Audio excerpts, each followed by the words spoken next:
कुछ कहानियाँ सिर्फ सुनी जाती हैं, कभी आजमाई नहीं जाती, लेकिन ये कहानी एक ऐसी रस्म की है जो सदियों से चली आ रही थी।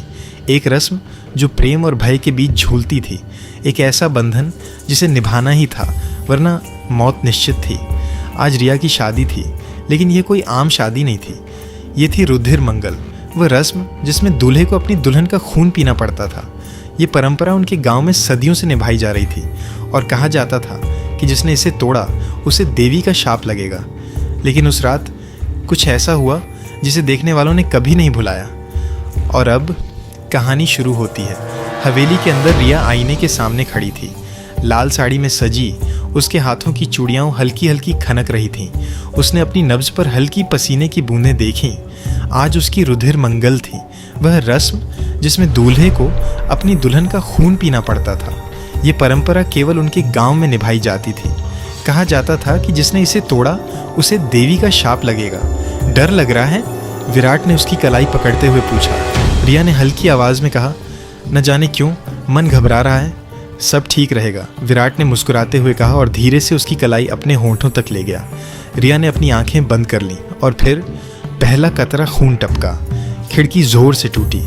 हवा के झोंके से दीपक कांप उठे और कुछ बुझ भी गए। कमरे में अंधेरा छा गया और तभी एक ठंडी सड़ी गली बांह अंधेरे से बाहर निकली और रिया की कलाई जकड़ ली। तुम दोनों को अभिशाप। विराट और रोहित झपट कर रिया को बचाने की कोशिश करते हैं, लेकिन जैसे ही उनके हाथ उस छाया से टकराते हैं वे चीख उठते हैं।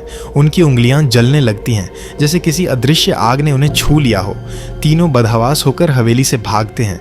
उनके पीछे हवेली के दरवाजे खुद ब खुद बंद हो जाते हैं। घने जंगल के बीच एक पुराना मंदिर दिखाई देता है, खंडहर हो चुका मगर फिर भी भयावह रूप से जीवित। जब वे अंदर जाते हैं तो चारों ओर हवा में फुसफुसाहट गूंज उठती है। मंदिर के बीचों बीच एक विशाल मूर्ति खड़ी थी, त्रिदेवी। रिया ने मूर्ति के चेहरे देखे और उसकी सांसें अटक गईं। पहला चेहरा मोहक था, सुंदर, जैसे कोई प्रेम की देवी। दूसरा भयानक था, दानवी, विकृत। और तीसरा रिया का अपना चेहरा। रोहित कांपते हुए यज्ञ कुंड में झांकता है। नहीं, ये तो हम हैं। कुंड के अंदर 3 शव उलझे पड़े हैं। उनका मुंह विकृत और भयावह रूप से टेढ़ा हो चुका है। जैसे ही उसने यह कहा, कुंड का पानी हलचल में आ जाता है और पूरा लाल हो जाता है। खून, ये पानी नहीं, खून है। मंदिर के बाहर अचानक सैकड़ों कौवे मंडराने लगते हैं। उनकी चीखें किसी मंत्र की तरह लगती हैं। सुहागन, सुहागन। जब वे भागते हुए हवेली पहुंचे तो कुछ अजीब था। हवेली पहले जैसी नहीं दिख रही थी। दीवारों पर फूलों की जगह इंसानी बाल लटक रहे थे। फर्श पर सरसराहट हो रही थी, जैसे कोई सांसें ले रहा हो। रिया की चूड़ियां बिना किसी कारण खुद ही खनकने लगीं। विराट ने धीरे धीरे रिया का घूंघट उठाया और आईने में उनका प्रतिबिंब विकृत हो गया। विराट के नाखून काले पंजों में बदलने लगे। रोहित की आंखें सफ़ेद और निर्जीव हो गईं और रिया, उसके होंठ सिले हुए थे जैसे किसी मुर्दे के। नहीं! रिया चीखना चाहती थी लेकिन आवाज़ नहीं निकली। कमरे के बीचों बीच यज्ञ कुंड प्रकट हुआ।